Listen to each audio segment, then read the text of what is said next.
Well, I would like to do a review of a few of my favorite books. The World of Null A, 1984 by George Orwell, and Starship Troopers by Robert A. Heinlein. I think we'll start with The World of Null A by A.E. Van Vogt. And I do have this really nice paperback copy of it. And this is fairly recent. I think I've only had this a few years. And this version was published by, I'll be darned if I can remember, Tom Doherty and Associates out of New York. So The World of Null A was a very controversial book when it came out.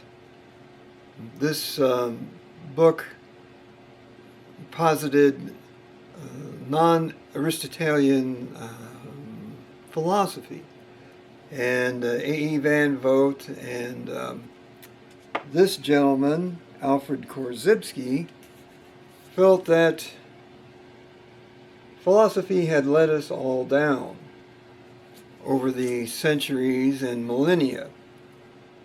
And I think that is pretty much true. All you have to do is look at the last 120 years of human history and the horrific wars and political ideologies that grew out of philosophy. So that is what A.E. Van Vogt actually looks at in this story. His main character's name is Gilbert Go Sane, literally Go Sane. And A.E. wants people to take a look at philosophy, reject the worst, and pick out the best.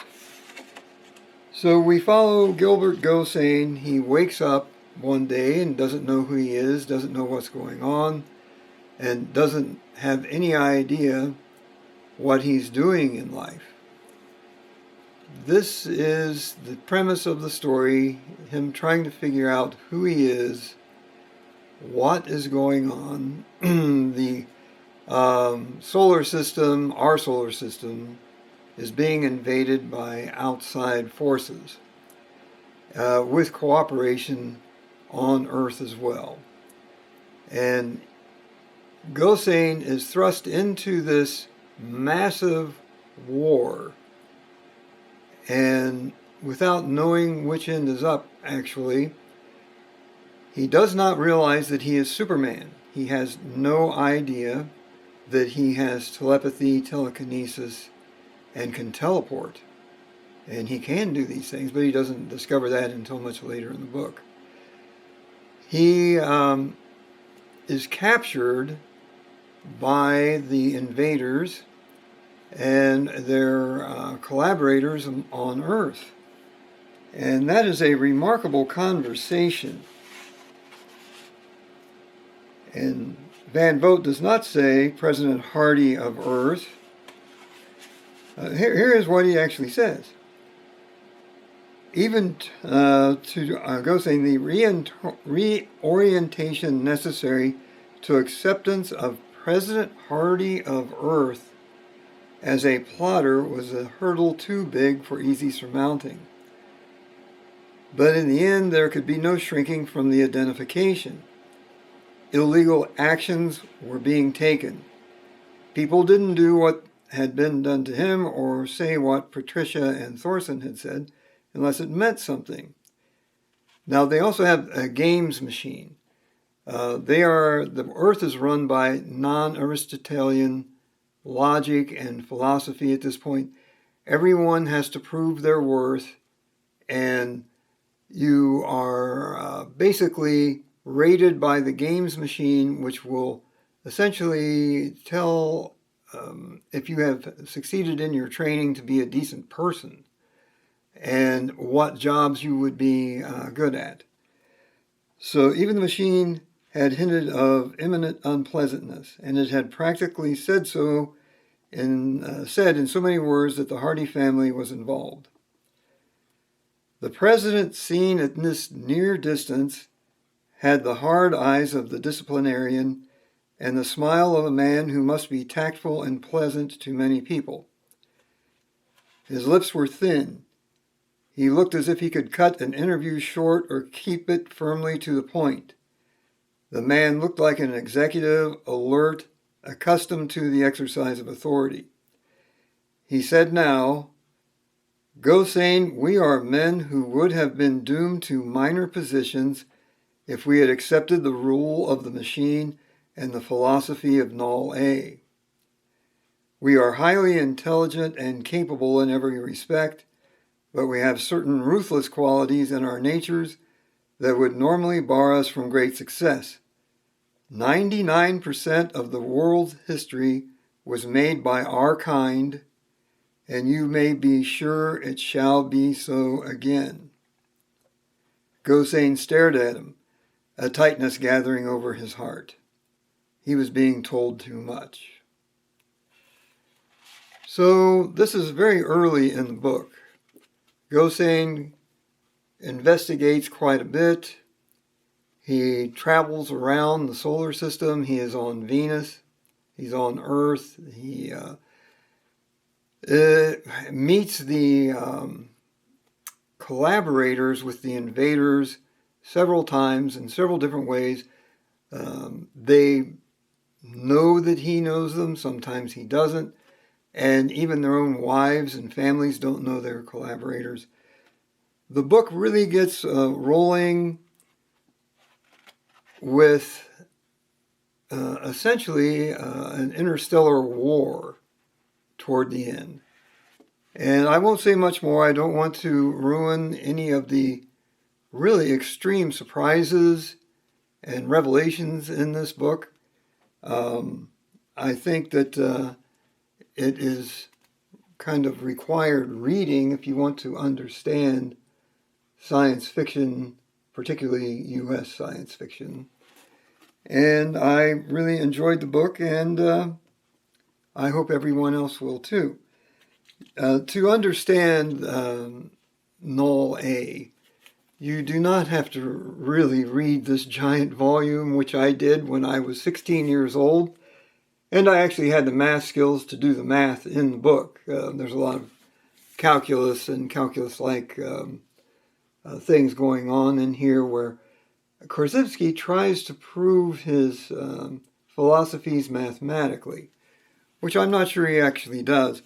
But essentially, if you read my review, the book is about retaining what words mean. What really, if you can't read the Constitution, how do you know what it says? Things like that. If you can't read the Magna Carta, how do you know what it says? If the words have changed so much, you have to be some sort of scholar. You don't have any idea what's going on. At any rate, this is a big part of the book, and you'll see all that. And next we'll take a look at 1984. Which is basically the same book, just written a lot more plainly. Here's my one of my hardbound copies of 1984. This one is really nice. And it's got nice size print and all that stuff. It's a great book to read. And well, it's a little overwhelming to read 1984. Winston and Julia have such a tough time. Big Brother is such an evil being. It's just really rough to read the book. But again, highly recommended. I would suggest everyone read 1984, of course.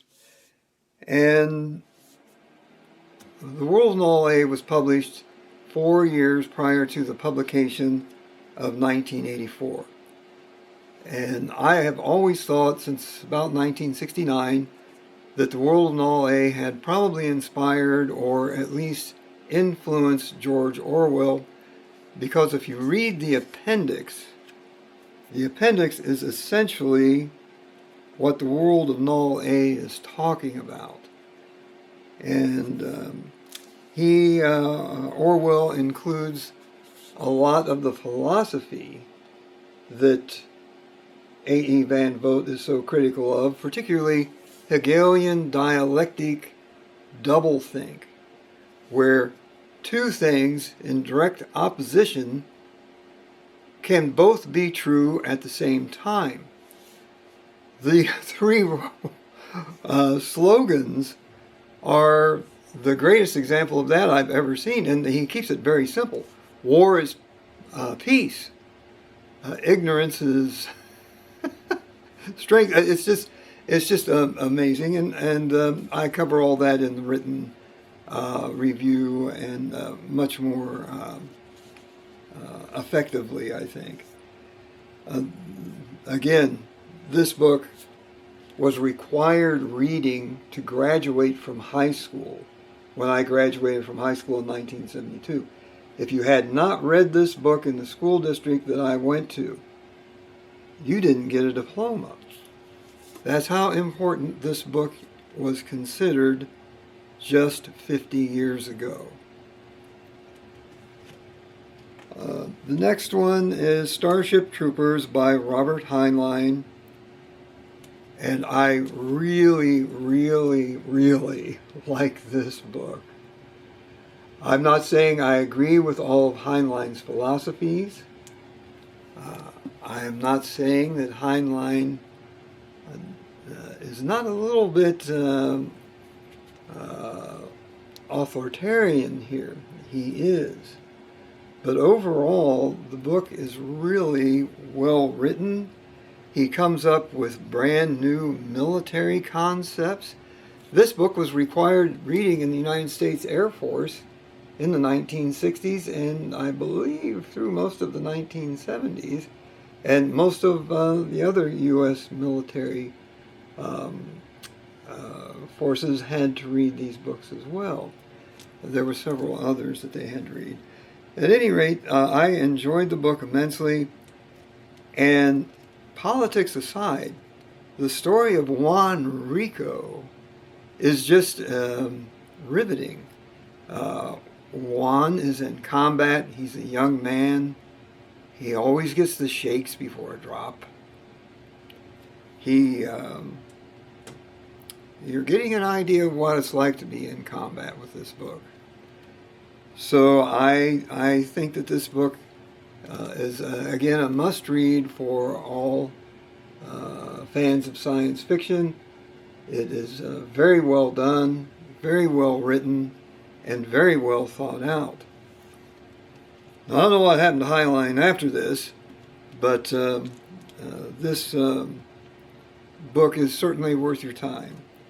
And I will try to keep today's video pretty short. I went on for almost 40 minutes the other day, and I hope everyone is doing well, and please leave any comments. You can comment on my review as well. I'll have it on the community page as well as where I post the video. Thanks a lot, and have a great day.